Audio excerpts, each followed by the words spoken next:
three that are in the leaderboard, they've actually been really playing each other a lot, and it's been really, really back and forth. Even to the point, I think maybe about a month ago, Yodamine and Phoenix had a first to 10, and it ended up being 9-9. Wow. Final round, and I think Phoenix lost it in the last 10 seconds. He had the life lead, and I think he made something whiff, and it was raise drive, and then it was a timeout. And so it's definitely going to be a lot of back and forth action. These guys have been playing. I think they have a monthly tournament called Next Level, and where one of the three actually have been taken. It's not like one consistently, like Manaunu would win, and then Yodamine would win, and then Phoenix, and they all meet each other in the brackets in the like grand finals where one would reset. So we'll get into details. I've got all the notes there, so when they play each other, that's the benefit of having these online things. I can just have everything noted down. I know, that is very cool, right? Like, I remember back in the day, you didn't know who anyone was. You would just see, like, well, I heard about this guy. He's from this other country. He plays this character. That's about as far as our knowledge went. I think he plays this character. Maybe it's that other character, too, right? But, yeah, I see someone in the chat. Yes, next level play. That's what they want, man. But shout out to Bubsy doing his research, as usual, out here, letting us know about these players in their respective regions and what we can expect from them. But, yeah, I mean, I'm very curious to see how these players perform out here. Obviously, this region, I know we've had power troubles in the past, right? So I'm like, fingers crossed, everything runs smoothly here. Otherwise, you guys are going to get the Rip and Bubsy podcast, part 2, part 3. We're ready to go the whole day long here. But we're just getting started off. Obviously, this is the South Africa region, and later on today, we'll have the Eastern Europe as well. But here you have, I don't know how you said his name, Manunu? How's that? How did you say it, Bubsy? I said Manunu, but I think Manunu sounds actually, I think you pronounce it better, actually. Manunu. All right, let's go with Manunu for now. From Madagascar, favorite character to me, Paul Phoenix. Started playing way back in 2017, early 2017, I hope. Started with Tekken 7, most influenced by Knee, and his hobby is sports. His jersey there looks like he plays some European football. Yeah, I guess it kind of looks like a European football jersey. He did finish first in the regions, a total of 570 points. I've also seen him play Dragunov as well, so it'd be interesting to see. But if Paul, I like Paul. Paul's definitely a tournament character. I feel, can get the business done, high damage, high risk, high reward character. So yeah, it'd be interesting to see this player. Yeah, Paul's definitely one of those characters where in a tournament, the mix he can put on you, relatively safe as well. Like in the past, it would be more like just Demo Man or Death Fist sort of deal, right? But now he's got Sway Back 2, Sway Back 4, and he's got all these Sway Back options. And if he gets a sidewalk to your side or your back, he gets the 3-2 into the Sway Back launch. Just a very, very strong, relatively safe character. And I feel like along the way, people have kind of forgotten about this character, right? Because if you go back to 2019 when Knee was using him a bunch, this character was very popular. Character didn't get nerfed or anything, but people have just kind of moved on from him. So I'm very curious to see where he ends up being used in the TWT finals, at least. Yeah, I think it was Super Kun that actually mentioned this. I think earlier on this season, that all the characters that kind of got normalized and it let Paul rise through the ranks. But let's move on. We've got Yadaimi from Madagascar, and he's rocking that. Malagasy. Sorry, my bad. And Jin Kazama started playing in 2010 on Tekken 3, so rocking that OG Jin Kazama there. And his favorite player, which influenced him the most, Atif Butt. Now, funny enough, he was actually talking about Atif earlier on. And yes, I have seen Atif Butt's Jin, and it's an amazing gym. And his hobby is video games, something that I like. He's rocking the PlayStation jersey. I'm a PlayStation man myself, so I can respect that. Definitely. And yeah, started way back in Tekken 3, Jin Kazama. You see the Kazuya rep there on his screen, though, so I'm curious about which one we're going to get. I haven't seen this player before, but, he's on the winner side of things, right? So anything can happen here. Maybe a Paul versus Jin or Paul versus Kazuya. That's kind of a classic battle, Paul and Kazuya. That goes back to, like, Tekken 2, Tekken 1. Otherwise, maybe you said Dragunov. Yeah, and Yodami actually, he was in the first, when he played the first to 10, I saw him actually, he used a Jin, he used the Asuka, and I believe he actually used a Heihachi as well. Okay. So he likes that bloodline. Yeah, it seems to be like legacy characters mainly as well. He's playing all these legacy ones. So it should be a definitely interesting match. Like I said before, they've been playing at their next level monthlies, and it definitely has been back and forth when I've been checking through the results. So this should be no different. I'm hoping anyway. I want to see some clean, close Tekken games. So based off of the research you've done here and looked at these results and everything, who do you think has the edge based off Yonami and Manunu? Ooh, that's a good question. I'm gonna go with Yonami. I just feel that maybe with his character selection with Jin and Heihachi, I think Heihachi's really been slept upon as well. And he's got the Asuka in the back pocket, and I feel that's a real switch. So it's like you got the Mishima kind of style, and then if you want to play defensive and kind of like keep out with the back threes, and you feel that you need to switch your game plan to that, you can go with the Asuka. So I feel he's got a nice round set of characters there that could actually benefit him here. So that's my pick for this one. All right. Well, I'm very, very curious to see what we get out here. The character pools from both sides sound pretty fun to watch. Paul and Dragunov are characters that we, in my opinion, don't really get to see enough of anymore. And anytime there's a Mishima screen, I'm excited. All right. The wild card Asuka pick there, that's very, very, very interesting because it's so different than a Mishima, and I haven't really seen a Mishima player have a backup in an Asuka like that. So I don't know if we'll get to see that, but, would be fun to see regardless. Yeah. So it may be a thing, I guess, like we mentioned it before they played each other. So it could just come down to what he may know that, I don't know, okay, maybe Manunu doesn't do too well against my Asuka or my Heihachi. So he may not actually go straight for the main here. So it's going to be interesting to see what layers actually come to this match and what he actually decides to go with. Oh, and I hear it loading up in the background. Get ready for the next battle. This will be the winner's side of the bracket. Manunu, Yonami, as we were talking about just a second ago. And I'm very, very curious to see what characters we get here. I'm going to think Paul and Heihachi.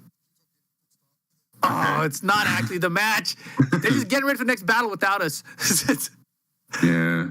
I'm sorry, what was characters did you say you went to see? The Paul versus the... Heihachi. Let's go. I think I'm with you there. Like, Heihachi is definitely a character I feel is underrepresented for how good the character is. I think a lot of people say the character isn't good, but every time I run into Heihachi, it seems like it's a problem for me. So I personally think the character is very strong, but everyone who uses them doesn't think so. So it's either a situation where the players aren't doing as well as they want to, so they're downplaying their character, or it's a situation where the character actually isn't as good as it seems. I think maybe one of the things that people would say when I say hold, I'm putting it in quotations, Heihachi back is the lows, but I still feel, I think Joker's always said, Joker plays Heihachi quite a bit along with the Feng. He said that the down fours and the jabs, these are really good tools. And I think I've said it from back in season 1 when Kazumi didn't have a lot knocked down on. I said it doesn't mean that she's not good. It just means you have to, it's a different kind of game plan. Now you have to kind of utilize the plus frames that you have, keep it frame tight or, mix it up like that. You don't always need a knockdown low, but I guess Heihachi's lows are relatively unsafe, so there is a big risk there. But so also, No, go ahead. No, I was saying, so that which complements that now is this forward 4, which if you kind of read, I don't know, down back 2 or down 4, and you get hit with a forward 4, that is a free twin piston down 1-2. So it all complements each other, I feel. No, definitely. And especially once your opponent's back's to the wall in that situation, right? So that's where it gets most deadly. But, the down back 2, I think even down back 3 is one of those lows from Heihachi that I didn't realize was as punishable as it is. So that down back 3, it's a very low profile and kind of low kick, but it doesn't look like it's a launch punishable low to me. And that's probably part of the reason I've had issues with the character. I'm like that to me, I see it, I'm like, oh, while standing 4. It doesn't look like it's that bad, but it's actually launch punishable. So definitely once you're aware of those things against the character, it'll help you out a bit. But I totally agree. If you're looking for those lows too hard, you get caught by the forward 4, especially with your back to wall, you're going to be in trouble. But look at this. We get the Feng Wei out of Manunu, and we do get the Asuka pick. Yeah, the Feng was definitely not in my notes. I did not see a Feng. Definitely, I feel that this is definitely the season of Feng. We've seen so many strong Fengs. Feng is such a strong character. We've seen Nii, we've seen Joker really utilize his character and get the big dubs out of it. So it is a great pick to have in a tournament, and especially in the first to 2. Yeah, the thing about Feng that I think is really strong, obviously he's a very poke-heavy character, but he's got a lot of lows, right? A lot of good options for lows. The down back 3 counter addition they gave it is also super good. But with Asuka, she's got a lot of low crush like that. Up forward 3, back 3, can. Like, this is an interesting matchup because of it. Okay, he went to the... Oh, okay, I love it. He went for the unbuckle there, faked out with the down forward 3. Bounce here. No combo. No, he dropped. He didn't get the down forward 3 there. That's what I think he wanted. He's poking down 3 lows in a row. Down by 3, down by 3, down 4. And Yoname gets the first round here. Yeah, just poking again low, just really chipping Manunu down. It's probably something that he knows, like a play style that this guy may not like to duck. Yeah, caught him that time on the incoming. Nice. Ooh, man, yeah, it seems like maybe is it the regional playstyle too, where they just want to poke each other low or not a lot, because that seems to be how they're establishing the game plan here. But what a forward 2 for the whiff punish that time. Yes, that was definitely a big whiff punish there. Okay, nice break on the throw clutch, but back 3 just doesn't want to take anything. Says, keep out here. Yeah, to that range, like that's kind of range where Fang could have done a down back 3 or something. So it's a good keep out back 3 as well as a low crushing back 3. Nice throw. What's up? Maybe down 2. Nice block on the down 2. Oh, bad trade for him. Down 3. Yo, double kick, yo. I actually didn't know which way that was gonna go. He looked close to me. Final round, game 1. Could have launched that. That's a new change, but gets the 2-3 anyway, so he gets some kind of damage. He's poking away downfalls. A lot of lows. Yeah, they're really chipping each other down. No one's caught on here and tried to low parry. I wonder if we're going to start seeing that later on in the set. Oh, boy. The counter. You're going to get to the wall. Carry. Nice. Side wall. Adjust the combo. Nice. Down back 3s. Oh, could have got a punish on the back 1. Wow, still close here. Anyone's game. Back 3. Oh, too far. Just out of range then. Great awareness from Yodomi. Yeah, with the 2-3 to get the punish. That looked like something that he definitely labbed, He threw out that back 3 at range where, the shoulder would not hit. And then was able to kill him for that. So, yeah, maybe this is a pick that he kind of knew and was utilizing, because he spaced it correctly there. And I was a bit scared because his back was to the wall. Normally when it's to the wall, you don't really get as much pushback there, but it seemed like he knew. It seemed like he threw it out like, he was confident that wasn't going to be punished. Manunu looked like he did not know about that instance there. And the thing that's interesting about it, you mentioned you hadn't really seen the Fang as part of your notes there. So it could be one of those instances where you're not as familiar with the character or the specific character in that matchup. And you're like, this should be the Punisher. And it doesn't reach for you. You're like, oh, no. And then, of course, on the other side of it, he was ready for the punish. So that was a very, very close first game. And now we get to see if he decides to stick it out the Fang way or not. Yeah, I would be surprised if he does, but he's speaking about stubborn players earlier on, so maybe he feels like I need to stick with this, and maybe it was him throwing a spanner in the works, because like I said, I didn't expect him to pick Fang. I expect to see the Jin or Dragunov, but he's gone to stick with it. I mean, he didn't do too bad at all. It's just maybe just needs a little bit of readjustments and know when to the ranges of the punishers, because obviously Asuka sometimes it has that little bit of pushback where things that technically should work on paper, it doesn't. Wow, the dash up down forward 1 actually catches her out of the air that time to start it off here. Ain't no block, no low parry there. 1-3, just chipping away, just nice. Arc blast. Okay, goes to the keys chart setup. Getting in nice and early. It just toe kicks out of there. Needs to be very careful. Back against the wall for Asuka. Oh, just back 3. He's placed those very well so far. Very, very well. I was going to say that Manunu needs to be careful with Asuka's power crush when his back's against the wall. That move is very good as a pressure tool when your back is against the wall. Gets the wall bounce as well. Wow. Talking about wall bounce. Wall bounces everywhere. Uh-oh. Get up counter hit low here. Okay, 1+2 throw broken. Using that back Kempo just to try and be a little bit evasive. And Asuka, one of those characters where you really have to be ready with the when she has you in a combo, right? Because you have to decide whether you're going to tech roll or not. Yes. Ooh, nice forward 4. Keeps the combo nice and simple. Round 3. Even it up 1 round apiece. Yeah, you weren't kidding about the guys in Madagascar having a very close close matches and close sets. Yeah. Okay, well, okay, nice adjustment to the combo there. I've never seen that. Never. No break on the throw. Ooh, that could have been a big whiff punish. Down 2, down 1+2. Oh no. Forward 3, full unblockable. Mix. Nice. Down 1+2 again. A little bit out of range for the 2 fairy and just up forward 3. Probably reading the low. We've seen a lot of lows. They like to use a lot of lows to chip down. And just a reminder, this is actually a best of 5 first to 3. Exactly. Yeah, and up forward 3, that one right there is such a good choice to try to beat lows. Safe on block 2, right? So what are you going to do about it? Yeah, and especially, we're talking about Feng's down by 3. It's an amazing move. So just to deter Feng from throwing it out, that could have been a shoulder there. Yeah, and I saw the same thing. I thought maybe he's hesitant after the way he lost the first game. He's like, my shoulder might not whiff, or might whiff here in this situation. I'm not throwing it out. Okay, down 1+2. Down 2, just chipping away at the legs. Nice counter hit 4. Okay, plus frames. Just disrespect on the plus frames there with the back 1. Blue one! Oh my goodness, regular one's fine. Still has the blue one ready to go. He's gonna use it. Oh, yes. I love it. Great delay there. Waiting to see what Yodomi would do and, reacting with the blue shoulder. That's great play there. Yeah, he hit 3 shoulders while he had rage, essentially. And then finally the counter was like, here's the blue one for you. Perfect stuff. And, it really looked like Onuma was going to run away and have a 2-0 lead here. But clutch stuff there from Manunu with the Fang and gets it back. I mean, that would have been really bad to be down 0-2 in this kind of a situation, right? Because now we just won away for grand finals. But now we're all tied up 1 apiece. Yeah, and I just want to bring it back. I love the decision. So you said about using the blue shoulder, but I love the decision. You probably thought that the combo wouldn't have killed this. He probably saved it because the blue shoulder were giving the plus frames at the walls, which will allow him to probably initiate a guess for game situation.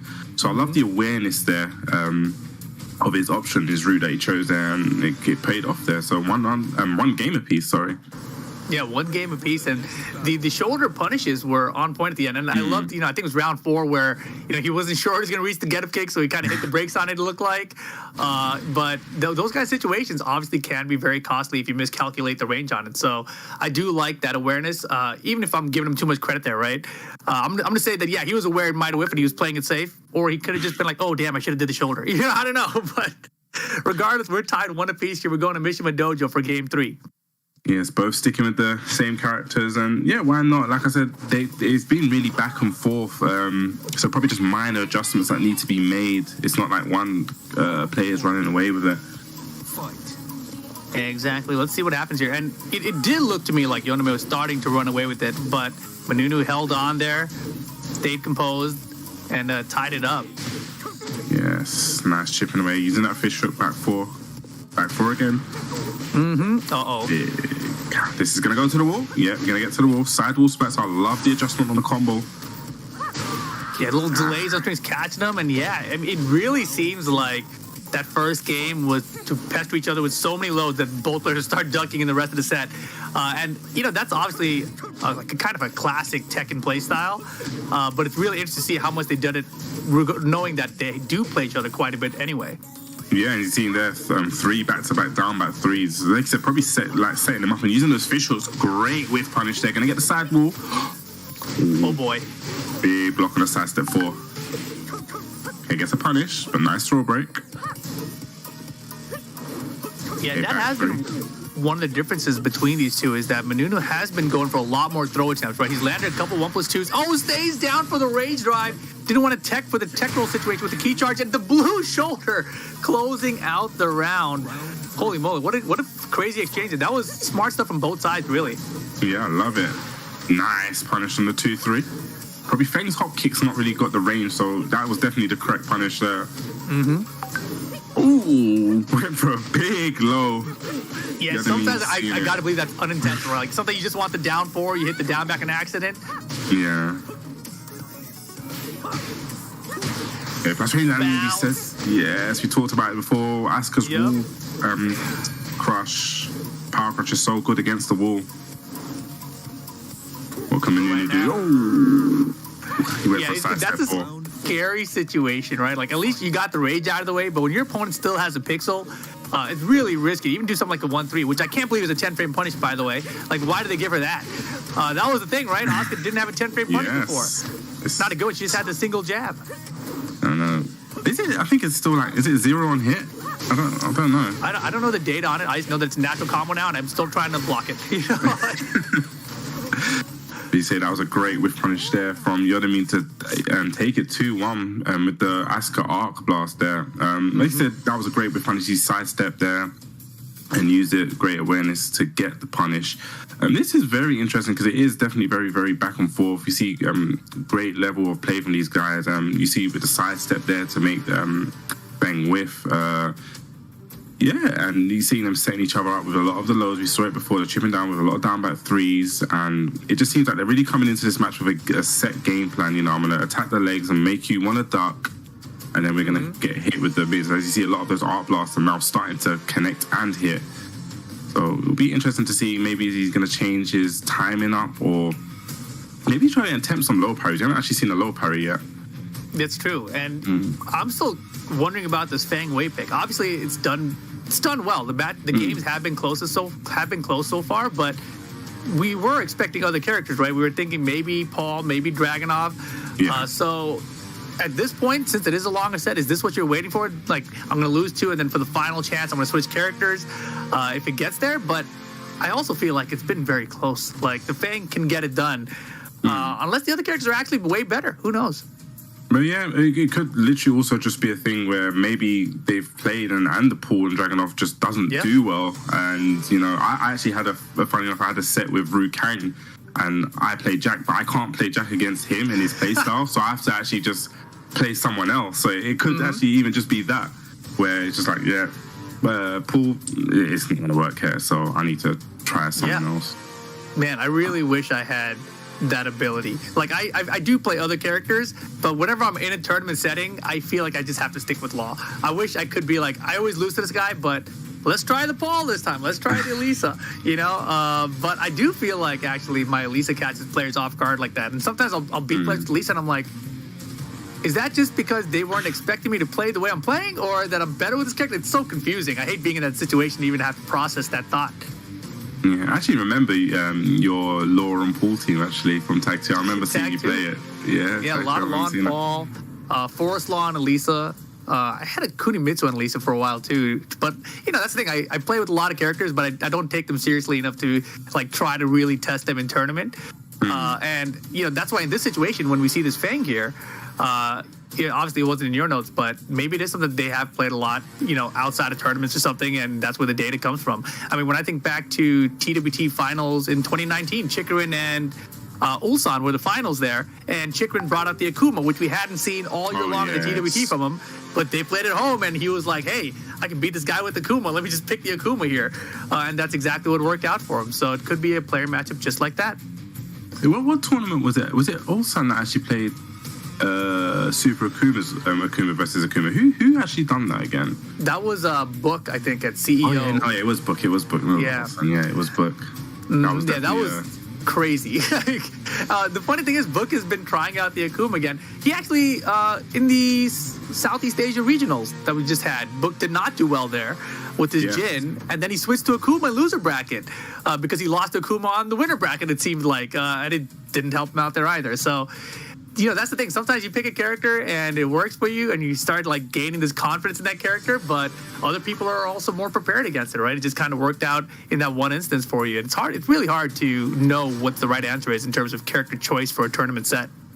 Yeah, it's definitely. I just feel when you get to that kind of, but like you said, you stick with what you're known, what you're comfortable with, and I feel like that's also a huge advantage. And I just feel like sometimes players, instead of switching out, need to just be a little bit more confident and try to just, you know, take a breather maybe and just see, okay, this is what's happening in the match, maybe what I can do to kind of adapt it. Because I feel like when you do switch characters, there's unless you're, I don't know, you're special, because there's some people out there that's special, and like you said, they're able to switch on the fly like that. But especially with me, I'm talking about myself, imagine that mental lag where I'd have to think, like we saw before with the shoulder, I'm like, is this the punish? Yeah. Oh, yeah, this is the punish. And just that split second is -12, and you have to punish with -12. Just that split second of doubt there could change everything. Where if you're playing with a character that you know, okay, this is the punish, you just almost as if it's instinct to you.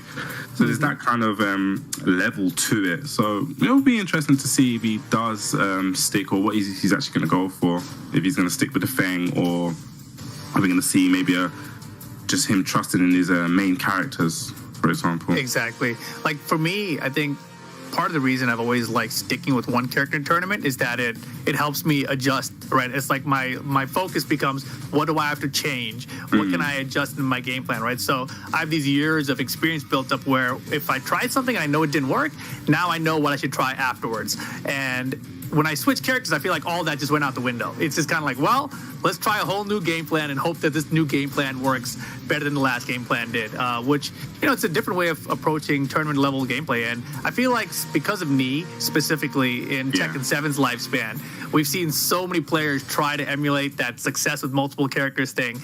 And obviously, if you have a super good player like Knee or Arslan, if they switch from one character to another, they can make success still happen. But then you see so many other players who have tried multiple characters, and they just haven't really found that same level of success, right? So I credit that to them just playing the game so much more. Like, when Knee's playing another character, most of the time he's played so many hours behind it that he doesn't really have that mental lag when switching about, is this the 12-frame punish? Like, he's so far beyond that because he has so many hours with those alternate characters as well. Yeah, 100% agree. I was just trying to think about many of the tournament results have you seen, and have you actually seen a character switch like that big to make a big change? And off the top of my head, I can't really think, apart from like the Knees. Can't really think of anyone, but I definitely, when even thinking back about Tag 2 times, actually, I feel I obviously kind of had two characters. We saw more character loyalists then, I felt. That's really interesting. Yeah, I mean, a lot of the criticism about Tag 2 has always been that it was a hard game to learn because you had to know so many characters, right? Like, there was already like a pool of like 60 characters you had to learn to defend against, but you yourself also had to know how to use two characters. So even switching up to a third character, a fourth character, meant that you have these team dynamics you have to work out for your combos, etc. So that was a lot of depth for newer players to overcome. But yeah, I don't really remember the tournament scene and how loyal players were, but I do feel like there was more character loyalty until Tekken 7. I think Tekken 7 has really been the point where we saw Knee doing so well. And, to that point, there are a lot of other players that have done well with multiple characters in this game. Cuddlecore is one of them, Elisa and Ling Xiaoyu. You've got Shadow and NA, who started off with Claudio, but now he has the Zafina. He's got an Anna now. Malgu, the long player in Korea, right? He's always been a long player, but he switched to Jack, I think, as well in Tag 2 times. Now he also has an Anna in his back pocket. JDCR has a Dragunov and the Armor King. Yeah, there's a lot. There are quite a few players who have multiple characters at the tournament level now, and I feel like maybe because the game has lasted so long, you kind of needed to branch out and add something else to your roster because there are so many players that have experience against that single character in this game. Yeah, and also feel that with Tekken 7 as well, this is going to be more specific to certain characters. So say for instance, like now we have the characters like Noctis, Akuma, Geese, and I feel that they don't conventionally play Tekken as the way that the legacy player would. So I feel like they start to look for counter pick. I know that's a big thing that's been going on, and like players are looking for who's the best pick against like an Akuma. I think that could actually play a lot into it as well, because I know a lot of people say Eddie's good in this match, but then I guess Eddie versus Noctis is like, no, Noctis really beats Eddie, so then they kind of, I feel, forced to make a change. So I guess maybe with Tekken 7 they've got that kind of newer dynamic where certain characters now play such a different kind of game where your character may be at a huge disadvantage in a match, so it kind of may force you to. There's a lot of dynamics there. Yeah, I mean, you said all that, immediately I started thinking about John Ding and Rangchu, right? Like, John Ding obviously was like the lucky Chloe at first, but always had the Eddie behind it. But went through that long phase of having just the lucky Chloe there, and then finally came back to Eddie and did very well as well. And then, TWT 2019 LCQ is when he brought out the Julia for the first time. And at the time, it was like, what are you doing, man? Like, learn to play the game with your main. But now, years later, that Julia is doing very well for him, right? Look at his Rev Major performance. Rancho, on the other hand, we obviously won TWT finals with the Bears. Now has a very, very, very strong Julia, and we do get a character switch. It's gonna be the Paul Phoenix.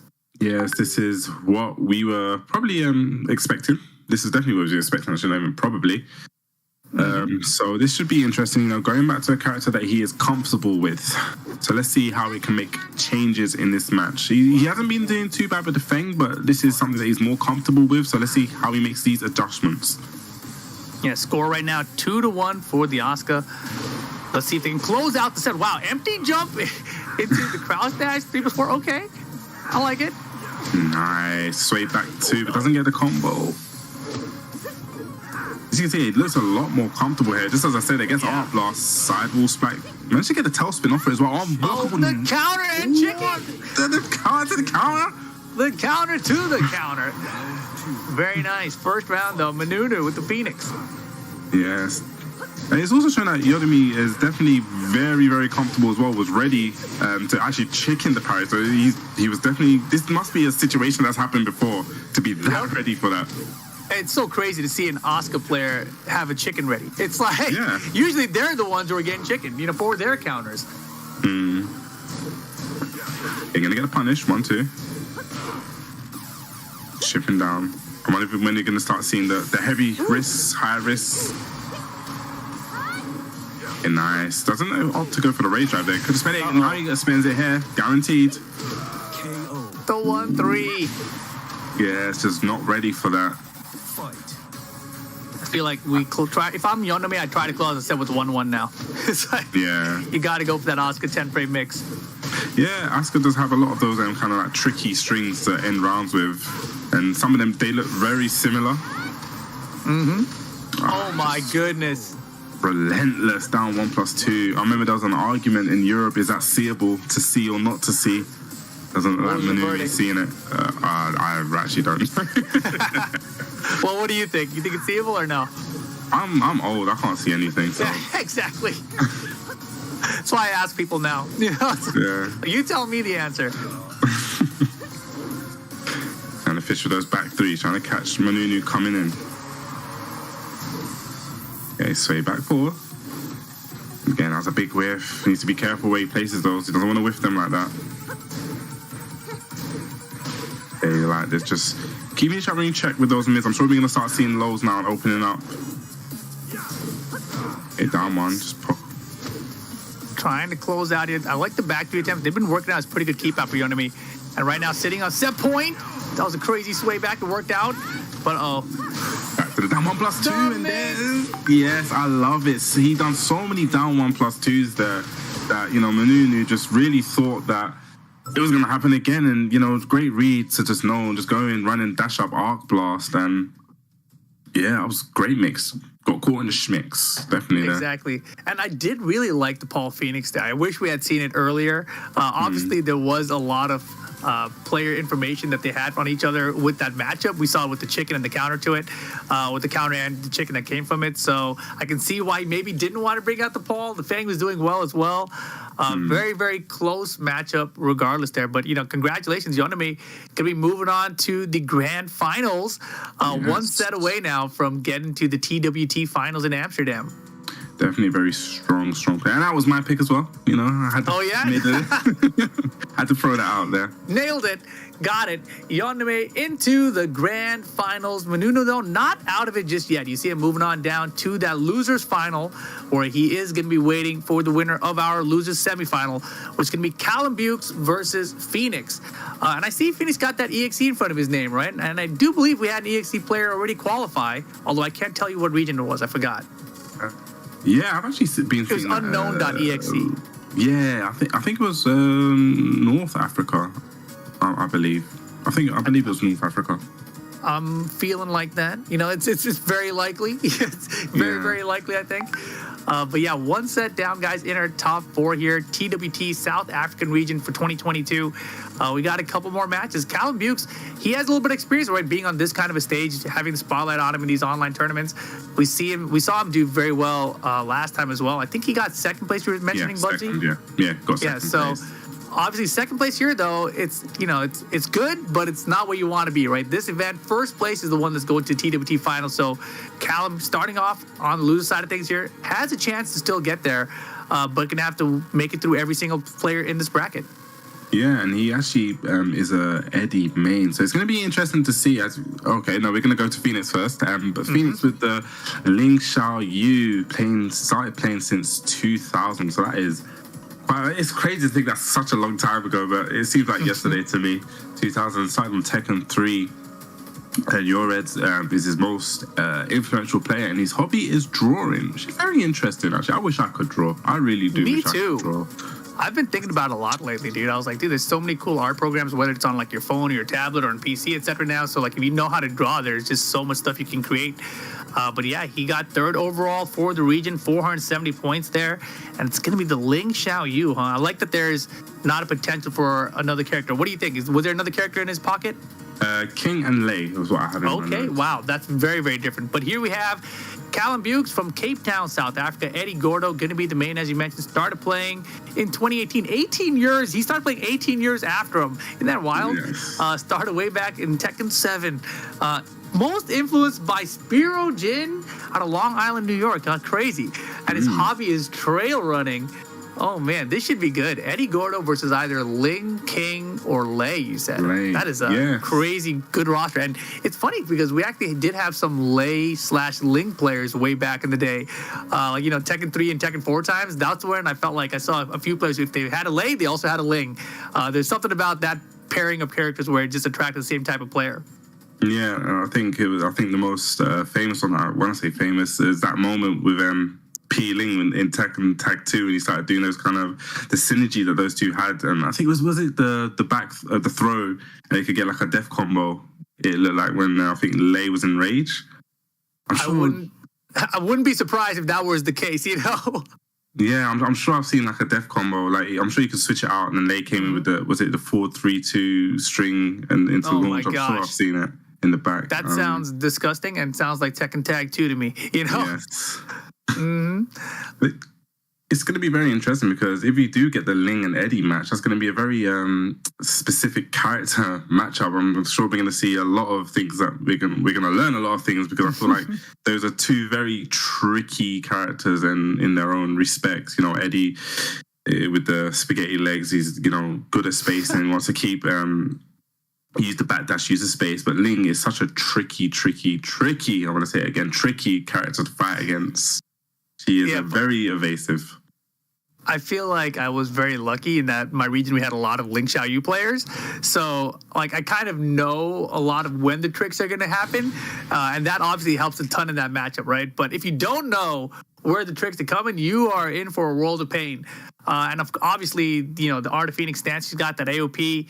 It's a very evasive stance. But I honestly feel like in Tekken 7, we don't really see it utilized as much in that way. Like, there are very few situations where somebody does mid and it's like AOP went under. It's like, oh my gosh, that's so surprising. It seems like it almost never happens. You know what? I was playing last night and I was actually using Law and I ran into a Ling player and it just felt like everything was being evaded. I felt like I had no mids. I don't know really? if you've ever... Yeah. Like back one, I was using back 4. Oh, no, yeah. Those are not good. Yeah, I found out the hard way. Oh, man. But here we go. First game here, losers bracket action. Down for 2. Had the wall. That didn't get a wall break or anything, though. Yeah, Phoenix fighting back. Yeah, I wonder if these two players have played each other at all or have any experience with each other. Nice forward 4 and gets the just frame on guard. Man, Cotter out of the air. They're small conversion. Callum, that seems to be the problem so far. He's had these moments, but really hasn't been able to capitalize them very well. Yeah, like I said, he got the big counter hit down for 2 at the wall and got the high wall splat, but no combo. But gets a counter hit confirmed there, but drops it. Bit unfortunate. Oh boy, up 4-4, closes out the round. It's always been a good round ender for Eddie. Funny enough, thinking about this player's name, Phoenix, I definitely was expecting like a Paul Phoenix. Anytime I see someone with the name Phoenix, I'm thinking Paul. But I guess Art of Phoenix, right? That's probably where his name came from. Yeah, definitely. So when I actually first read his name, I thought, oh, yeah, Paul player. And I was like, oh, and then when I saw Ling, I was like, oh, okay. It took me a little while to figure it out. I was like, yeah, okay, I get it. Wow, good pace there for Callum. And here's the down 4-2 counter at this time. There's the combo. Okay, we're going to get to the wall. Nice. Goes to the new wall string. It's a flip over. The spring kick. Risky business from Eddie there. Leaves him back turn if you do get blocked, but pays off that time. Yes, definitely paid off there. Very risky, as you said. Nice whiff punish. We're going to get the full combo. Lovely. Yes, Ling's standing 3 is a great whiff punishing tool. 14-frame launcher. Yeah, single button 14-frame launcher. No inputs required. Wow, roll forward while standing 2. There you go. Gets his first round on the board. Yeah, starts with a down forward 1-1. I mean, that back 2 free from Eddie, every time I see it, I always think it's -10. It always looks like, I saw him Phoenix jab after that. It's just something that you just kind of, when you've been playing Tekken for a while, it just looks like it's -10. That's a great back 3-3 there in the back. Yeah, back B2, it definitely is a move that should be punishable. Like, that's the way I look at it. I'm like, what do you mean that's not -10? It's got to be. Yeah, I don't think I'm ever used to seeing it and not jabbing. Nice throw break. Wow. Fishing for that down 4-2 counter. He's found a couple of them. Yes, need to be okay. Just slides in, no block on the slide. Nice shoulder there. That was a great punish on the relaxed. The rage drive. Oh my gosh. Great conversion. What's the mix up? Goes low this time. Ooh, what's gonna happen? That was a good mix. That was a good mix. Yeah, didn't let Callum get anything going. Didn't even let him get up. Holy moly. That was beautiful. It whipped right in front of his face. Had the Mirage ready to go for the whip punish. That's what you want to see out of an Eddie player. Yeah, it's definitely that down forward 3+4. You need to have that locked and loaded with Eddie. Okay, nice. Gets just frame again. That is +5 on guard. Okay, has the life lead. This is where Eddie, I feel, excels. When you have the life lead, you don't have to do nothing. Standing 3s, up forward 4. Now has the homing properties. The parry. You need to be careful of the rage drive. Great block. There, he blocked correctly 5 times in a row while she was back turned there, right? That was pretty good defense from Callum all around. And originally he was stand guarding so much, and then even when she went for the back turn elbow, he didn't duck. I was like, man, you're crazy. She has rage. I was like, you got to duck those. And then finally, none of that works out. Counter roll doesn't work out. Gets the knockdown. She gets a back turn, blocks the rage drive. I was like, wow, that is impressive reads there from Callum to get that defense 100% while she was back turned. Yes, but as you're saying, Ling, when she is back turn, it's such a scary, and especially with the addition of the rage, when she has rage and rage drive, she has the back turn, she wants to go really risky and go for the back turn 4. It's almost as if it's a real just dicey 50-50 there, but like you said, he made the successions of great reads there, great defense. I guess he also had the life lead on his side as well, so maybe he could have got one of them wrong, but you don't want to get put in that Okazemi situation against Ling. But yeah, he was able to close it out there, so I wonder if we're going to see him actually stick with the Ling. That's going to be a question, because I have seen him play King. I have seen him play Lei. He did do a first to 10, I think, maybe it was about a month ago, and I saw him bring out these other characters, so it'll be interesting. I've always heard that, I guess King could be interesting here. King could be interesting. I'm trying to think what tools King does have for relax. I guess down forward 4. Right? Yeah. Down forward 4 seems interesting there. Down forward 1, if you do it early enough, right? If you do it late, then you're probably dead. But the down forward 4, not bad. And Callum, defensively, it seems like he's very committed to just standing and guarding. So I guess that type of player, when you're a King player, I feel like you can get away with more throw attempts. Like if you see people who are a lot more antsy and they're just, willing to try to, fuzzy guard, guess low parry, then King is a little bit scarier of an option, I feel like. Okay, but opts to stick with the Ling Xiaoyu. This is a first to 3, so maybe try out for one more game before he makes that final commitment and final decision. So we'll see how this runs and goes. Yeah, they're gonna random stage here, go into Forgotten Realm. R1 floor break stage. This would have been King, perfect for his King, yeah. Would have been nice. Been perfect. But let's see. Let's definitely see what you can do to capitalize on this stage. I'm not really sure how Ling capitalizes off this stage, what her combos are, and if any of the throws do break the floor. That is a great question. She's got one of those throws where she flips you over.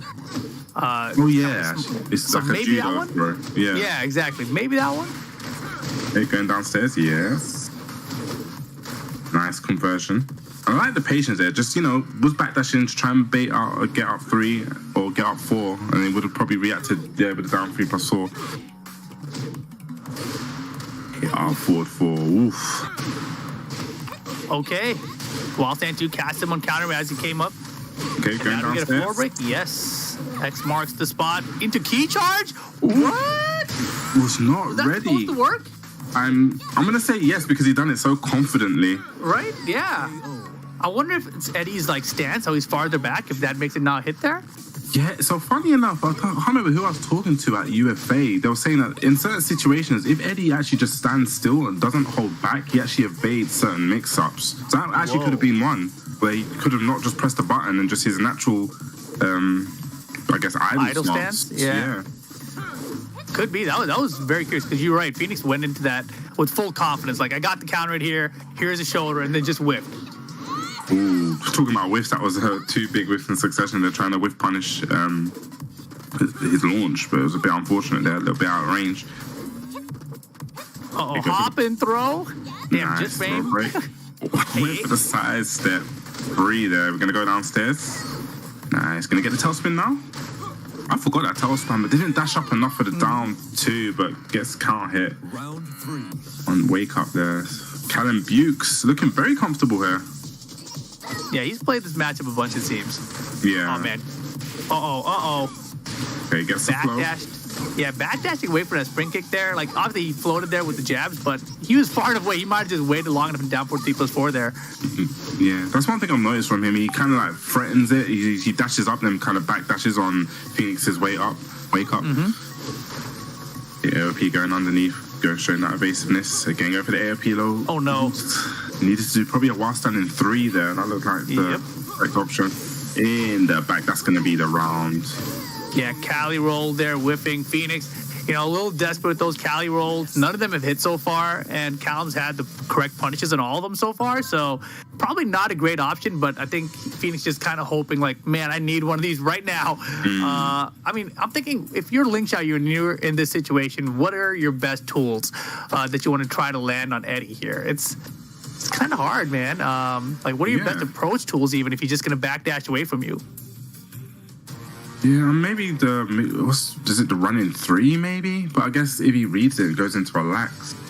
Oh yeah, that could be bad. Yeah, running 3 hits pretty low for her too, though, so it might work. Yeah, but yeah, I guess you can't really rely on that as Eddie will start jabbing and you start kind of reading that. It's actually I'm trying to really think about maybe 3 till the 4, the flip over move. Yeah, maybe that's actually a good choice. I like that idea. That's a very good choice. In my head, it's always stupid and giant flip. So I'm thinking her forward 3+4. Why did that come to mind? I was like, that's terrible. I think the flip over is a good choice here. I'm also thinking, we don't really see side step 3 used much anymore. And the side step 3 used to be one of those Ling Xiaoyu moves you really had to look out for. Oh my gosh, they might hit me with a side step 3. I gotta be alert for it. But I don't really feel like Ling Xiaoyu players use it that way anymore. I think that in the past it used to be used as sort of a stopping an approach, right? But against Eddie, he's not really going to approach from a distance unless it's with the running slide. So side step 3 is not really going to help you in that instance a whole lot either. Yeah, it seems I'm really trying to wreck my brain to go through her moves, actually, how she kind of approaches this matchup. It seems like maybe she could have a little bit of trouble actually approaching and getting, her mix up in. And because, you want to be in close with Ling and want to initiate, your back turn mix ups and really get that Okazemi game going. But yeah. Maybe forward 3. It's the one, it leaves her back turn. If it's counter hit, it turns them sideways. It's a little bit old school. We haven't really seen a lot of it either. And again, though, we haven't really seen AOP, right? We haven't seen AOP defensively, I'm going under this. Can Ling even AOP duck under, Eddie's up forward 4? That would be so good. But I feel like if she could, that would be a really good thing to try out at the end of the round. I feel like Callum Bukes actually hit him a couple times. It looked like when she was actually in AOP with up forward 4. So I think maybe that's got a chunky enough hitbox. And it's homing as well. So I don't think a little sidestep AOP or anything would work there. From what I've seen, it looked like that was an option. So it actually looks like Callum Bukes is really prepare for this match as well, even with his punishers and his space. And so it seems like Phoenix is having a pretty tough time with it. And I wonder if it's going to be time for a character switch. I'm guessing, I'm looking at his two characters, King and Lei. I guess Lei has that while standing 3. I'm thought that hits low enough and it's chunky enough to kind of deter Eddie in any of his relaxed stance shenanigans. So there's that. Yeah, and I guess very good. Yeah, and I guess we got King. He has his King as well. You know, the down forward 4, as you said, the down forward 1. And if he is stand blocking a lot, you know, get access to the giant swings, the throw mix up, which could actually get something started for him, because he is 2 games down. So he needs to make a huge decision now and see what he's going to lock in with. You know, he's going to have to stay with this character till the end. So it'll be interesting to see how he's feeling. Yeah, it's either Ling all the way, or we get to switch up to Lei or King here. The Ling Xiaoyu matchup has been going okay. I don't know that a character switch is going to help a ton, but you never know, right? Like, he definitely is very, very comfortable with his Ling Xiaoyu. So obviously, in this situation, usually loser semis is going to be a first 2 situation, but because we're only doing top 4, everything is best of 5, first to 3 games, and he does have that flexibility now to say, hey, I tried it out with my main, it didn't work out. So for this last chance I usually wouldn't have, let's just throw stuff at the wall and see what we hit. It could be King, it could be Lei. I don't know. I personally hope for the King.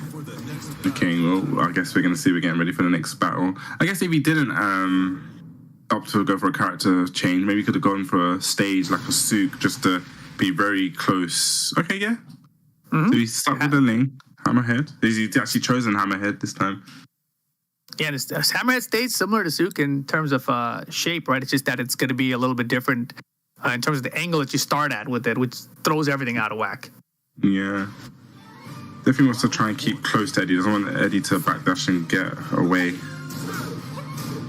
There we go. Let's see what Phoenix can do to try and bring it back. We got Callum Bukes 2 games up here, looking to move on and advance in the loser side of this bracket.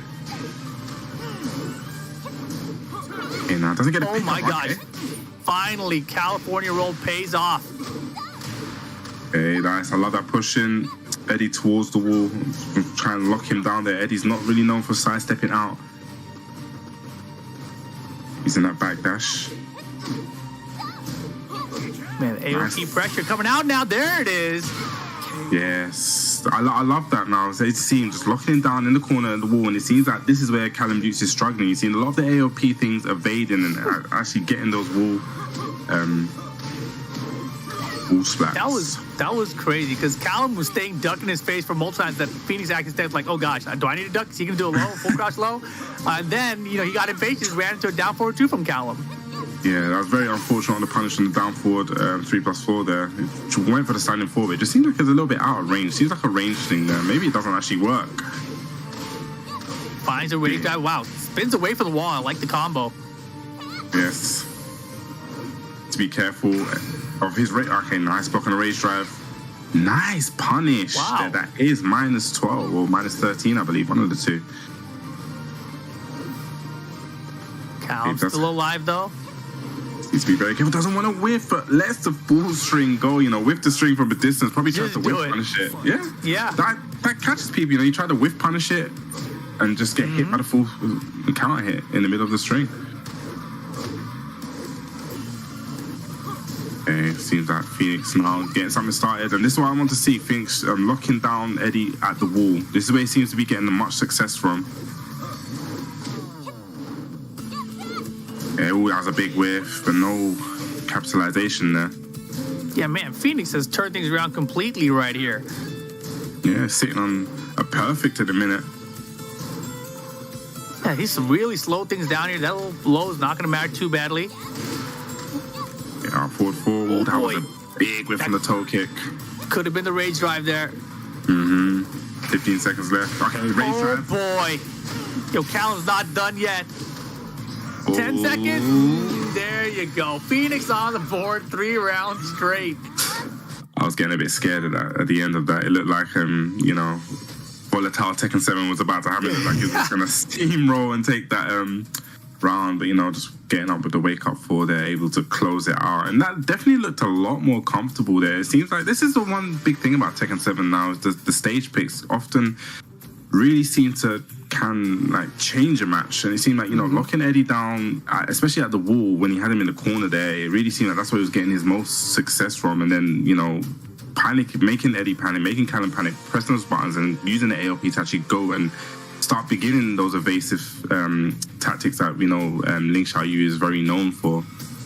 No, without a doubt. And, the stage pick, usually for Eddie Gordo or Zafina, you see the Infinite Stage come out. It hasn't been something that we've seen out of Callum yet, but it might be time to visit that Infinite Stage. What I did like from Phoenix, though, in that game was he played a lot slower and a lot more confident, as you mentioned, right? The slower pace at the end really helped him out, just like taking his little pokes at the end. If he plays like that the entire way through, I feel like he'll have much more success. So let's see if he can keep that up here.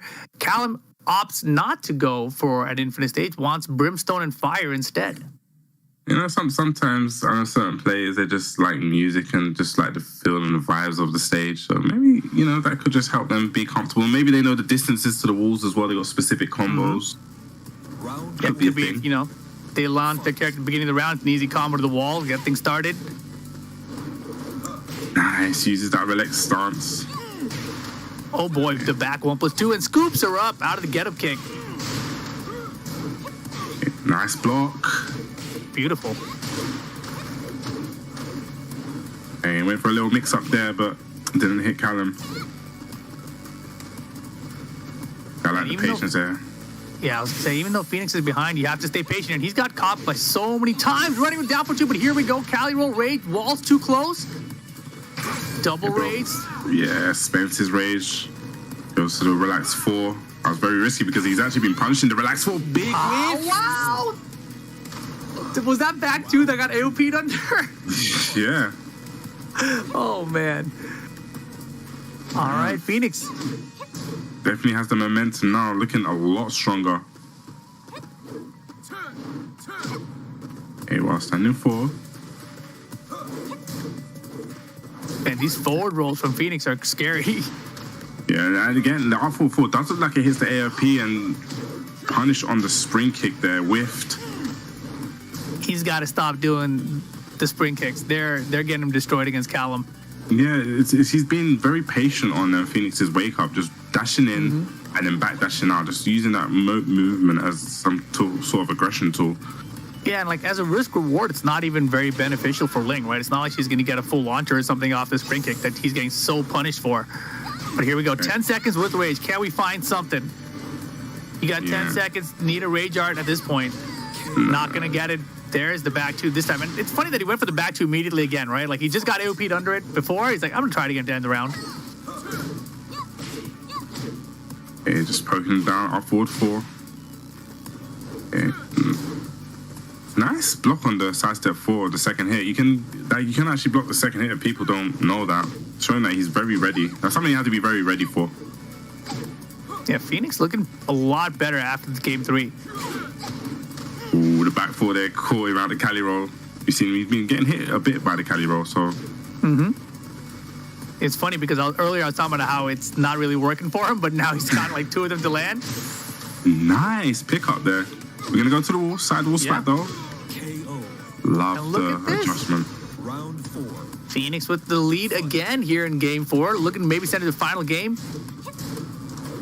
And now we start to see those mix-ups, but great break on the throw. Seems like Callum's really, gets a little pipe. I was about to say, he seems like he's really taking his foot off the gas here. He's being very, very patient. It seems like this is benefiting Phoenix a lot more now. And gets the handstand grab, and look at this, Pixel here. Set point for Callum here. Final round. Definitely picked up the pace in that round. It really seemed like it worked out for him. Okay, nice. Gets the punish again. Nice with punish. It was a mix-up. Okay, nice. He stayed grounded. Yeah, wanted a Tech Cat situation, didn't find it, but Phoenix still has a big lead here. An important round. There's the forward 3 finally. Cali roll mix, hop and throw. It's a bad situation. Oh my gosh, it's backwards. Yeah, I've never seen that interaction. I didn't know what was going to happen. Doesn't matter. Phoenix holds on and ties up the set completely. 2-2 here. Final game incoming. And man, it really didn't look like we were going to make it this far. It really looked like Callum had it in the bag. but now it's tied up 2 apiece. And, this is, going back to what we were talking about earlier about having multiple characters and switching to them, etc. This is kind of where sticking with your one character pays off, right? Because earlier in the set, Cali roll didn't work at all. And then all of a sudden, the last 2 games, he's landed these Cali rolls. They've gotten him a ton of damage. And it's kind of like just sticking to your guns is like paying off throughout a longer set. Yeah, and he's getting punishes on the Relax 4 as well. He seems to be always on point, so he shows that he knows the matchup, he knows the punishes. So, yeah, he's definitely grown into the set, definitely got more comfortable. He's looking, from looking like he was going out, it looked like it was a long day for him, but it definitely was able to bring it back. Now, it's going to be interesting to see what stage Callum goes for, because I feel that maybe an Infinite Hair could be beneficial, just to utilize your character's strength. Eddie has great backdash, great movement. Chooses to random, and it's kind of the best of both worlds. He gets the stage he kind of wanted, the Brimstone of Fire, to transitions to Infinite stage. So we'll see if it's enough to hang on for Callum here. But Phoenix looking to run it back the whole way and make it on to the losers final of this event. Top 4 only. Only first place is the one that's going to Amsterdam. So a lot riding on this one game here. Yeah, I think the Tekken gods tried to help in there, being like, we'll give you something as well. Yeah, you're too stubborn to pick the Infinite stage. We'll work it out for you. A nice compromise. Spring kick again. Yeah, that spring kick, man. Wow, the parry whiffed? Venus does have the life here. Okay, gets caught. We're going to the wall. It was a mix-up. Let's just relax. Nice patience there from Phoenix, but needs to be careful. Callum does have Rage available. He spends the Rage. Wants to mix up, and no, this time goes to the mid again and gets a wall splat. He's all caught up here, but now Phoenix, the one with Rage, back to be at the wall. Back turn mix, Cali roll again. Unbelievable. It wasn't even like a pure back turn mix for the Rage driver now, right? He done so long. Yeah. I mean, this is deer in headlights. In these kind of situations, sometimes he just freezes up. Wow, and now the back turn mixes are all working. Hop and throw some back turn. Cali rolls. It's going to open up the Rage drive for later. Yeah. Going into AOP, gets caught. Okay, nice patience there from Phoenix. Nice punish. Needs to be careful because Rage is available. Oh my gosh, he tried to parry it. Ooh. Oh, is that no? I feel like he could have converted for a combo and doesn't, and now the round count is tied. Yes, goes for the low that time. He's been going for the Relax 4, so mixing up there at the end. He's not ready. Okay, goes into the Phoenix. Oh, okay, gets the punish this time. This time it connects. Yeah, so sometimes if you stay grounded, that actually picks up as well. It's such a tricky situation to be in against Link Xiaoyu, whether you tech or not. Man, look at this big lead for Phoenix. And just like that, with the perfect, it is set point for Phoenix over Callum Bukes. But here we go, Infinite stage. Yes, this I was opting to go for this for. I hoped Callum would go for this. Use the infinite space. Okay, big counter hit with the down forward too. Okay, guaranteed for. Yeah. Okay, slides in. Too far. Yes. But now has the life lead. Now he can utilize the space. You said it before. It seemed like Ling against Eddie has a hard time getting in. So use that space. He's finding his way in. Phoenix trying to close it out here and go on to the tournament.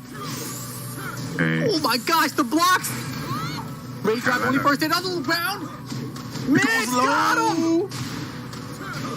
And we're going to a final round.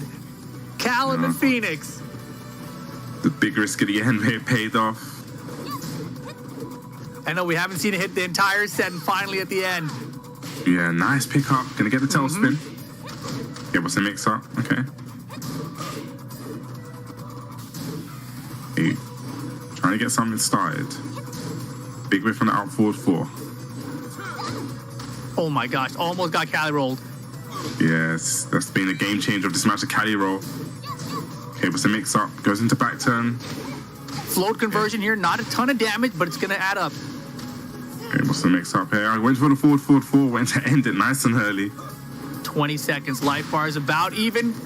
Uh-oh. It can't hit. This is not going to kill, but it's going to put Phoenix in a bad position. Doesn't block the running three, slides on in. And wow.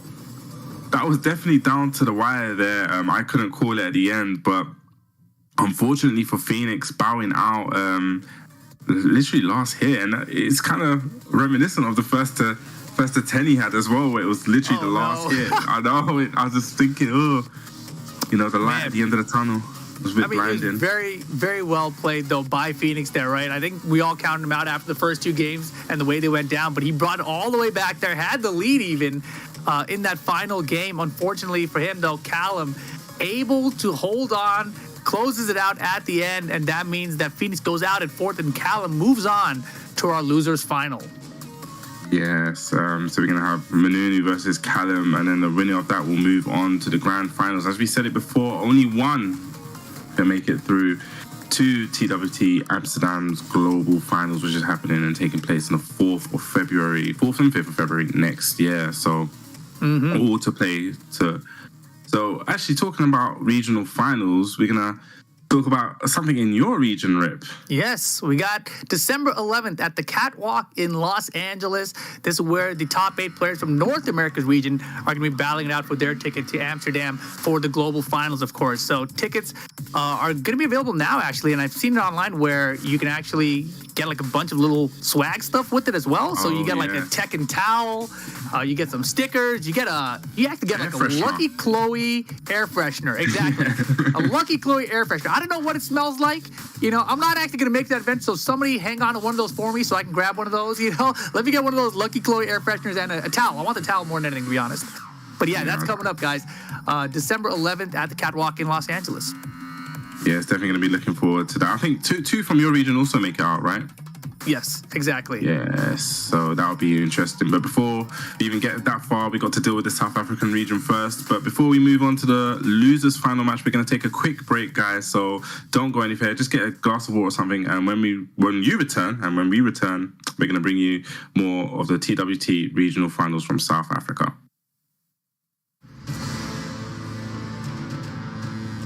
I picked the one word to describe this project. It's epic. I am Takuya Kuroda. I play the trumpet. I'm Kenny Garrett. I play alto saxophone, soprano saxophone, piano on weekends. The music, Elden Ring, to me, it's huge sounding. Like, melody is huge, the orchestra is huge, and it's dark, definitely. It's not happy music. I'm excited. It's something different. I mean, Elden Ring is going to be something different that I have done before. And, I learned from my mentor, Miles Davis, is really, that's how you become a better musician. I'm up for the challenge. Jazz has so much potential to just express what it is or, what you want to express. No one can expect what's going to happen. Those things have in common, the game and the music. That's why I think jazz is a good platform to do it. I'm always thinking about that we take the audience on a journey. I think that's really the important part. It's just the experience, watching the performance by us. Just like, wow, it's stunning, And then, wow, this is really the music from the Elden Ring. So it's like too surprised. We're moving together, but they have to know that we're going to move together. It's not going to be what you thought it was. Looking forward to seeing you on December 3rd. Be there. Let's do this. Elden Ring. Boom.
Welcome back, guys. TWT South Africa Region 2022. We're in the top 4. My name is Rip. I'm here with Bubsy, all the way from the UK, man. And, you know, it's cool. We got the UK, we got North America. We're commentating South Africa, which is my home region. So it's cool to see these guys playing out here. Callum back in it again, staying in the tournament so far, into the losers final now, right? So very, very close first set for him here.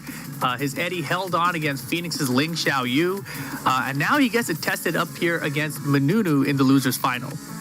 Yes, and we were discussing this a little bit during the break. We were wondering what character we're going to see from Manunu. You know, because we've seen today he's pulled out the Feng, which is something that we wasn't expecting. But in this match, you know, he's against Eddie. What's he going to be comfortable with? You know, we know that Paul definitely has a good standing 3 against Eddie. I'm wondering, does Feng do? I'm sure Feng does well against everyone. So I'm sure he does well against Eddie as well. So it's about you know, being comfortable and knowing what kind of tools to use to hit him out relaxed. I feel like that's going to be the tail of the match. Also down 1 with Paul. I just thought about that. Yeah, down 1's really good actually as well. So it's going to be it'll be interesting to see what he feels comfortable with going up against the Eddie. Exactly, and you know, when we saw that first matchup, but it's against Asuka, and we saw the Feng Wei come out, I feel like Eddie is a character you have to be much more prepared for, right? Similar to Ling Xiaoyu. You have to know your character's do's and don'ts against the character, right? And so in this instance, I think I'm with you. I think I'd rather see the Paul Phoenix here than the Eddie, or than the Feng Wei, because, as you mentioned, 3-2 is such a good pickup for Relax. At the same time, down 1 is a good prevention of Relaxed. But you know, from Callum, he doesn't really use Relaxed in that way. Yeah, that's true. Right. It's kind of out of a running slide. Basically, makes up situation where you're going to have to guess for the Relaxed situation. Otherwise, from what we saw in the last game, at least, he was just really backdashing a lot, looking for counter down forward 2s. All right, and for pressure, he's using some back 2-3s. Otherwise, he's looking to whiff punish. So he's much more of a passive, defensive Eddie Gordo, I think, than an aggressive, you know, get in your face, force a Relaxed mix up, and make you guess from there. Yeah, that's actually right. So that's why I feel that he should use the infinite stages, because it will just be like the perfect complement. They'll just round out the gameplay. But you know, he knows what he's doing. Oh yeah. So it'll be, like we said, it'll be definitely interesting to see what character he picks. Yeah, I'm wondering as well, because one thing that I've noticed he does a lot from the Relax is the Relax 4, which is punishable. I think both characters can punish it quite well. I think both shoulders should reach. We're gonna find out if they do. Yeah, they should. If I'm thinking about it on paper, I'm like, that should reach, but we'll see what happens in the match. I hope it doesn't get ugly. I feel like Paul's shoulder is a little bit more inconsistent about what it's gonna hit. Like he turns his body and then you don't know what happened. Like, where'd you go? It's like, I don't know where I am. It's always like that, right? So hopefully I think we get the Paul Phoenix here. I think the world needs more Paul Phoenix. We need more Paul Phoenix matches. We need to see more Death Fist randomly hitting people. You know, especially for a wall splat or something. It's always satisfying, right? Yeah, I guess maybe at tip range, I'm trying to think how Eddie can punish Death Fist. I wonder if this down forward 3+4 is consistent. It does seem like it has range, but it may not be consistent. Yeah. So it could be something that Eddie may struggle against in that match. And you need to be kind of like a specialist, actually know when to utilize what kind of punishers in that kind of situation. Or maybe you just have to hold it. I don't know. Maybe we'll see. I say just force the mix, you know. Do Paul's crouch dash multiple times in there and just force the Demo Man versus Death Fist mix up. Just, you know, take it old school. Take it back to Tekken 3. Pretend you have no other moves. Just Demo Man and Death Fist. It's the best strategy. Sometimes. Yes, definitely. Is that the strategy you used to do? Did you used to ever implement that? I 100% still do it. If I play Paul Phoenix, I'm still going to do it. I feel like you don't really see it enough.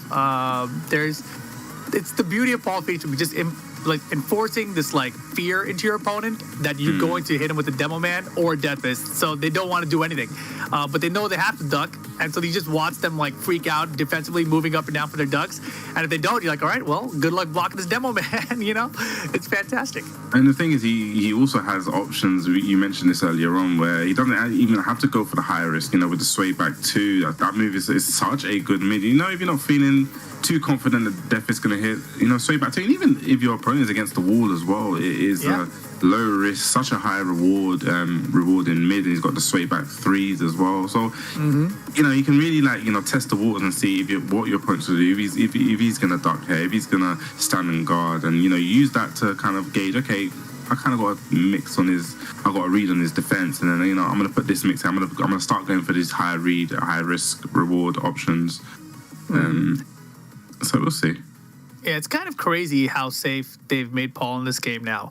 Obviously, like for me, originally Paul was this like very rewarding character in terms like you hit a Death Fist, it's a huge damage, right? You go for Demo Man, like back in the day, Demo Man didn't even guard stun, right? They had to block both hits and then launch you for it. Now they block the first hit and you're like, oh boy, I'm dead. So obviously much higher risk now associated with Paul in general for those two moves, but then they kind of said, all right, well, those are both very risky situations. Characters can launch both options of those things. So let's give him a bunch of safe options so he never ever has to use those two options ever again. And when you see people only utilizing the safe options, it makes the character a little bit bland in my opinion, right? Like you never, like if you're watching Knees Paul, it's never that exciting. Like he's never landing or going for these, Death Fists or Demo Mans. He's just kind of like poking you down very slowly and steadily. Yes, I was just trying to think in my head. I don't think I've ever I don't recall anything actually seeing Knee go for risk. Obviously Knee's playstyle is very mitigating the risk, exactly, to keep it really, really simple and effective, and it works for him. But like I said, we sometimes I like to see just everything explode. I like to see just a Death Fist randomly, just like triple dash into someone's face and then just Death Fist, like exactly. For no reason, and you're just like, well, it hit. Even as a whiff punisher, I love Death Fist. Like even if I could have gotten a launcher, just Death Fisting someone as a whiff punisher is so much more satisfying. It wrecks their psyche. They're thinking, oh gosh, I can't make a mistake against this guy. No, I don't want to eat a Death Fist, even though you didn't even lose that much damage. Like you hit him with the down for two, they're like, oh, that was good. But you hit him with Death Fist, they're like, oh no, like something bad happened. Yeah, it's a statement move. It's one of those big statement moves where, like I said, it does do a lot of mental damage. You're like, oh, this guy, I've just been hit by this Death Fist, and you see it does that camera thing, and you're rolling back, and I've just been hit. Especially when it's just like the single hit and your life bar just instantly deletes, and the round's over. Like that Death Fist is my favorite one, and I know how much that hurts because Genius hit me. Do you guys have European Paul players anymore? Not that I can, off the top of my head, I don't remember actually. In my head, it was Genius. Yeah, Genius and Malekith, I think, had a Paul for a little bit as well. Yeah, Malekith did have a Paul, yeah. Yeah, but I can't think of any new Paul Phoenix players. We have the same problem in North America. We don't really have Paul Phoenix players anymore. So I feel like, for whatever reason, despite this character being ridiculous, we've kind of lost all our Paul players. Yeah, you're very right, actually. I'm really trying to wreck my brain. I think people do, just probably play him on the side. I know a few people playing on the side, but actually to bring it out in a tournament, I don't actually think... we actually have one, actually. I don't remember, anyway. Too, right? Yeah, it's very strange. It is what it is, but definitely a character that I miss seeing in tournament. Throughout Tekken 7, obviously, we've seen a lot of Paul Phoenix, but just lately he's fallen off a little bit. Yeah, and it's something that I mentioned this before in the broadcast, that Super Akuma felt that the way the patches have gone and how certain characters have been normalized, have been toned down a little bit, he feels that because Paul was just been untouched, he's just kind of gone underneath the radar, and with other characters, like the Falcon Rams and the Lydias and the Leroys, they're all coming down a bit. What it's kind of essentially done is kind of brought Paul back up, and people have really slept on Paul because they just kind of forgot he's existed in the background. So he's definitely a solid character, and he can, like you said, he can play that high risk, high reward. He can also play that low risk, high reward as well game style. So he's got something for every kind of play style. So definitely one that we should hopefully be seeing a lot more of. I feel that we should see a lot more of.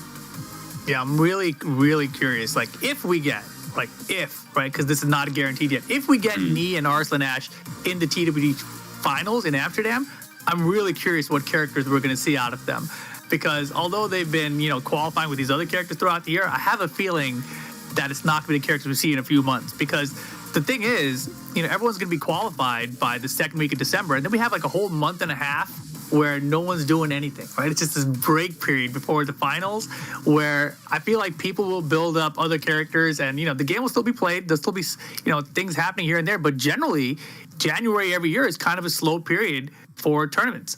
At least it is here in the U.S. and, globally, I would assume it's the same.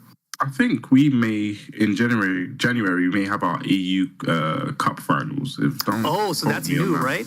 Yeah. I think that actually may be in January, but I'm sure someone will correct me. Just off the top of my head, though. I think that would make some sense to have that before the World Global Finals, right? Yeah.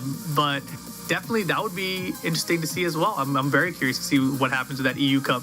I know Super Ukuma qualified for France there. Yeah. I don't really know who else is qualifying for that tournament, though. I think Doug from Paris. I think it was the top two from the French. I think Doug from Paris also qualified. Next weekend we should have the UK and Ireland one.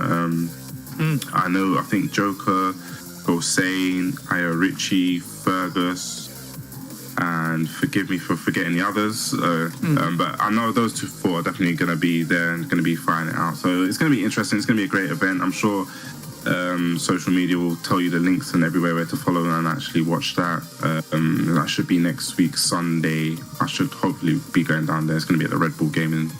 Oh, cool. Yeah. So that sounds like a lot of fun. Yeah, Gosane. You got to do something with Law, man. Somebody's got to put him on the map. He's got a race drive now. Come on. Oh, man, did your Lars poster just fall off the wall? So, it's time. It's time. Let's go. Get it out of here. I looked back at first when it started to semi-drop. I was like, what's that? I was like, let me just ignore it. No one saw it, and now it actually happened. We'll get it back up there later. Even the wall doesn't want Lars around, all right? That's how you know this character needs to be deleted from Tekken 8, all right? Even the wall doesn't want him. What can we do? I do miss Lars. I remember when I said... Wait. What do you mean you miss Lars? The character still exists. He's good. No, I miss seeing Lars. You don't really see Lars that much. Are you a Lars player? Is this a character that you used to use? No, but everyone used to have a Lars in tag too. I didn't. That's for sure. But okay, so you don't play Lars. You don't really care for the character like that? I did play him a little bit. It was just, just a pocket. Everyone had a pocket Lars. I think he was all right. He was cool. He was, He was all right. Yeah. He was down for the ones, and in Tekken 6, he's very safe character. I like that kind of safe kind of playstyle. You don't have to go too hardcore with him. Down for ones and the down for the down back 2 ones and stuff. I can't remember. Down back 2-1, down 4-2, back 1. Oh, down forward 1 was hella good. Yeah, character was very, very cheap back then. Still pretty cheap too. But what I was saying, since as you mentioned, we don't really see enough, but maybe he needs a rebranding. You know how Tekken 4 Jin got rebranded as a traditional Mishima into his new playstyle, and now that Heihachi is dead in 7, right? Maybe Lars just inherits all of Heihachi's moveset, right? Heihachi's his dad, right? Isn't he Kazuya's half brother? So I say he shaves his head straight down the middle, leaves the sides up the way it currently is. So he's got a little Lars cross Heihachi thing going on up there. Give him an electric for real. Let him have Hashish down back 2. I think it's a down back. Imagine he has Hashish down back 2, except it's a counter hit launcher like his down back 4. Oh gosh, you're creating a monster. Heihachi in the story of Tekken, right? I always think he's always looking for this devil gene thing, but he was testing stuff with the ogre gene stuff before, trying to recreate the devil gene, right? So I was like, maybe he's gonna come back, but he's gonna have some kind of ogre properties. Funny enough, you should say that. That's one character I've been saying I really. So people be like, no, you don't really miss True Ogre, because if you played Tag 2, right, you didn't really miss True Ogre. But I really feel okay. Maybe not. I feel like I miss a boss character, like one of those old boss characters. Mm-hmm. So that's one that I really want to see actually return. If you're talking about Tekken 8 and returning, or what I feel misses from the game, a good boss character. If they mix it with Heihachi, the ogre gene, they come up with a nice storyline that is like a true Heihachi ogre. Is that what you call it? True Heihachi? True Heihachi comes back. He's got wings. Maybe his hair's wings. I don't know. I think that'll be pretty sweet. Yeah. Yes, I think we're gonna get into our losers final. I know you enjoyed a little podcast there. There was a little bit of a power issue, but we've got over that now. So we're gonna bring to you The next match will be Manunu versus Callum Hughes. All right, so Manunu, we saw with the Fang earlier, brought up the Paul Phoenix at the last second. Callum obviously had the Eddie the whole way through. I expect we'll see the Eddie again here. They're loading in. Here we go. Oh, Dragunov, okay. So he's definitely putting us through the ring, bringing out all his characters. We can't actually get a read on this guy ourselves. Mm-hmm. Paul Phoenix would have been cool, though. Dragunov, though, he's got that new wall crush that's very fun, right? It's high, but you don't want to duck against the wall against Dragunov, so we'll see if we get to see any of that. Oh, yeah. But, yeah. Is it back 3-4 or back 4-3? That kick, that save. We just got that mid high. That's definitely going to be huge damage. Forward 4. Oh, you're talking about the wall spot. Just the wall spot one to mix it up. Gotcha. Yeah. It would be interesting. Down 2. He needs to be very careful with using down 2 in this match, because I'm sure Eddie can actually launch punish that. Yep. If my numbers are correct. Oh, down 2. To be very sparingly when he uses that. I mean, that's the thing, right? Even if you have a character that can launch punch low, you still have to do it. Yeah. And sometimes it's actually beneficial too, right? Because you're forcing them to duck, and you're like, you want this, don't you? You're going to duck more because you want to block it. It's like, okay, back 1+2+ range goes to the down 4 there. Manunu off to a great start. A very comfortable round. Big down 2. Down 2 again. Really chipping away with the down 2s. I wonder when they're going to start seeing the running 2s. And as I said that, we still have 4-4-2 there. Probably a failed attempt at the running 2. Definitely. Very common input error for it. He's playing that spacing game. Ooh, he had the duck. But gets a conversion anyway from the counter hit. Oh, caught him trying to step with that up forward 4. And that could have been the round, but okay, there's the down forward 1 to close it out. Yeah, I like the way he put the brakes on the combo, because he did do a single jab, so that would have actually whiffed. And I'm seeing Chad say that down 2 leaves Dragunov crouching, so the wild stand 1 actually doesn't connect. Oh, okay, interesting. Yeah. Guess what wild stand 4. Okay, wild running 2.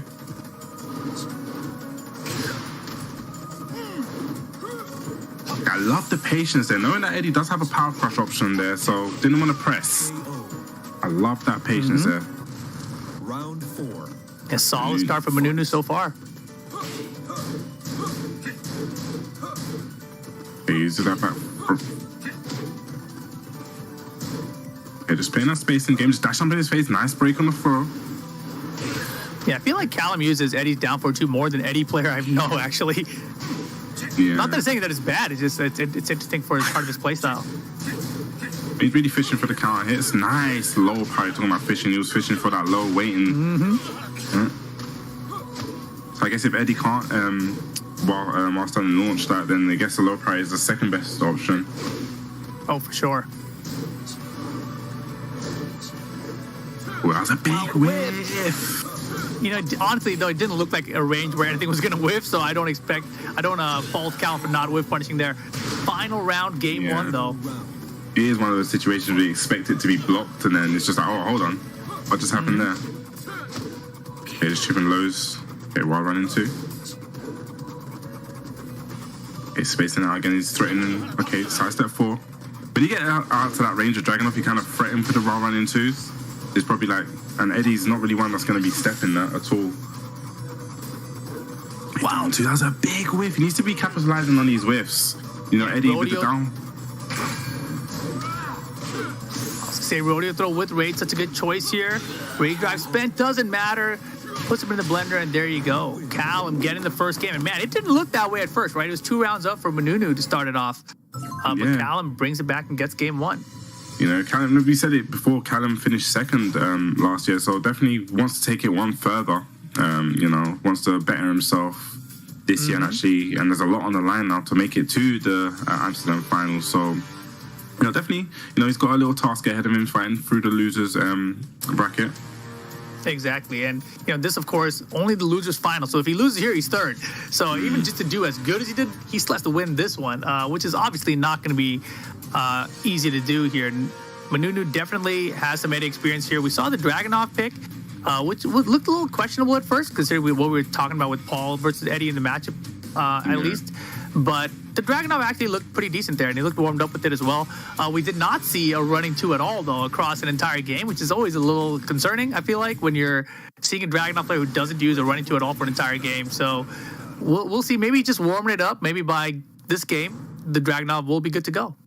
Yeah, and then one thing is Eddie, you're not really going to get Eddie sidewalking that, so if he starts placing these really well and putting him under that pressure with the plus frames, it's going to be very hard for Callum to, he's going to have to start making guesses and start making reads. Definitely. That kind of situation. Choosing Island Paradise, though, huh? Interesting. Yeah, going for that balcony break, most likely. And the music also as well. The stage is quite cool. It's one of my favorite stages anyway. It was a great addition. Definitely. And I think that's one of the things Tekken 7 doesn't get enough credit for, is that the stages they've added on as the game's gotten older has just been better and better. I remember when the game first launched, everyone was like, these stages are kind of whatever. And then as now, when you see everything else, the only complaint is like, man, why do we let people pick Infinite Stage? Like that's the only complaint we have now. Everything else is pretty cool. Yeah, but we got to, at least we don't have like a training stage with just lines like you can pick and see it over and over again. Yuck. Keep that out of here. Island Paradise here for game 2, though. We're getting a long sync here. Are we getting in? Maybe. It's possible. You know what this reminds me of? I think it was way back on one of your level up your games with Cinchin. Who said Cinchin again? Tekken 6. He used to have the H there with the syncing, which is fine. It just looks funny, Like when you spell the word synchronize, it has an H in it, so it's fine. But when you abbreviate it with the H, it just looks wrong. They're cinching. Forever cinching. The good old days. That was like literally 11 years ago, by the way. Man, was it your? Was that? It happened in the Bogus Journeys, right? It did. Yeah. Yes, that is. It's crazy when you think about how long ago it was. 11 years. That is. Very, very long time ago. Yeah. I mean, the funny thing was, I don't even know if we talked about this, but basically at the time, there were these shows for other games where it was like Excellent Adventures, and I was like, well, we'll make a bogus version because our game, we can't really play online with this thing. And so that was the whole point of the show, that you highlight it. And afterwards, we couldn't make any more Bogus Journeys because the netcode was improved. So, it was like, all right, mission accomplished, I guess. I don't know. I killed my own show on accident. It is what it is, yeah, it was still a good time. We still had a fun time doing it anyways.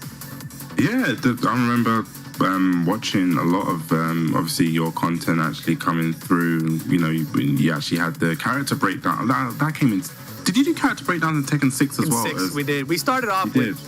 It's funny. We started off with character breakdowns, but that was the whole plan. We were only going to do character breakdowns, and then we went out. We set up this whole place to film, and that first night we were about to start, and MYK's like, "How are we going to?"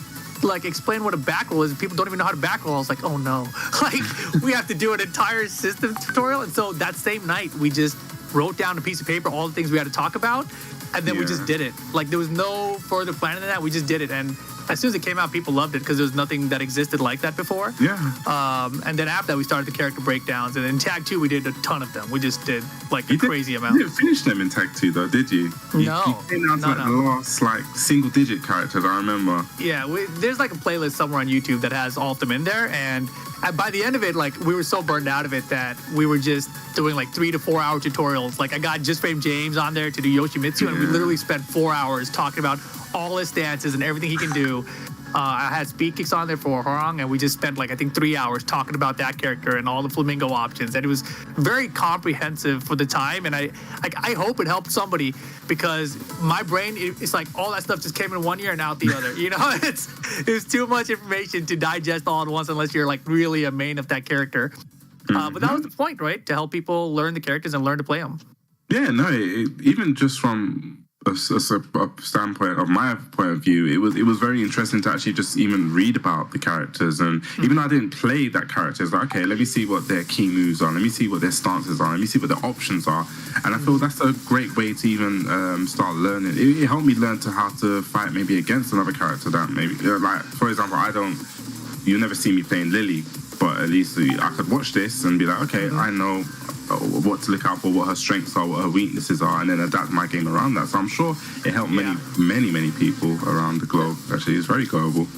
We'll probably need to bring that back with Tekken 8. You know, like with Tekken 7, I think what happened was at the start of it, you know, like people wanted me to do it obviously, but I was so busy with all of the traveling and all the events that were happening that I just really didn't want to like commit that amount of time to it. So we started doing the character breakdowns again only after I think like Fakamam and Leroy came out, whatever season that was, right? So I think season 4 is when we started doing them again. And we only did a couple and it seemed like people didn't really want them, so I stopped doing them.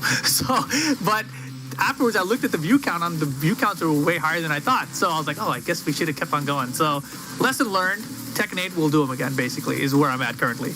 Yeah, I'm sure Tekken 8 is going to also bring a bunch of new new players that are going to, you know, this kind of generation. We've seen a lot of younger players coming through. As you saw last week from our regional finals, even the UFA tournament, you had someone, Don Billy Mayman. Like, let's just talk about this guy. This guy, yes, 17 years old. It was his first time ever coming offline. And the funny thing was, he had it was at UFA. You had the German players all together, and I think I spoke to Sefi, and I assumed that they had known this guy. Like maybe they played in a local, and he's come down. And Sefi was like, "I've never seen this guy before. This is the first time I've ever seen this guy." You know, so there's a bunch of new players.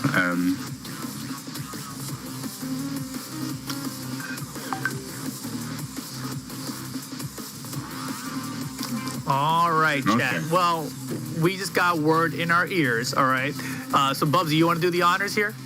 Okay, so we apologize, but the South Africa is dealing with infrequent power blackouts at the minute. So we will have to run the rest of the South Africa regional finals off stream. So we're sorry about that, but thank you to everyone who came to watch today and watched the matches that we've seen and listened to me and Rip have our little podcast. But we will update everyone with the highlights and results on our BNE socials. So make sure you follow all the social channels. I'm sure they've got a slide and they'll bring it up soon, which will give you all the information. Yep, just on cue right there. So make sure you come back though for the East European finals, which is at my local time, 6 GMT. I'm sure you lot can do the maths. It's an hour and 15 minutes away. Yeah. But yeah, 1 hour, 15 minutes. To come back for that. So once again, we really do apologize. Very unfortunate because I was definitely looking forward to seeing the results of that. But I guess, we're going to have to follow those social channels and see who actually makes it through to the global finals.